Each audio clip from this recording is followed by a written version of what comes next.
Kamsakom. Wat sê? Maak net alsof hy swart en geel pyl. Hey!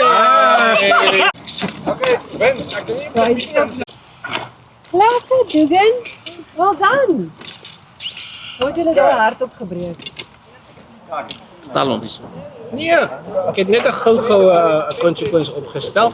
So as ek mooi onthou is dit 28 en 'n 3/4 en ek het sommer hierdie demo pyl gehou. So daar was 3 van hulle, ek het 2 van hulle geskiet op 60 toe sit maar so. En toe kom ek kom skiet hierso by die spesiale Valentine skiet. En ja, hy was naby. Hy was naby, maar ek het maar ander mense kans gegee om te wen. So. Tweede plek is nie sleg nie, maar om 3 skote te skiet en dan skiet jy weer met die op die kompetisies en so. So volgende keer kyk vir hierdie datum consequences gaan dit eet.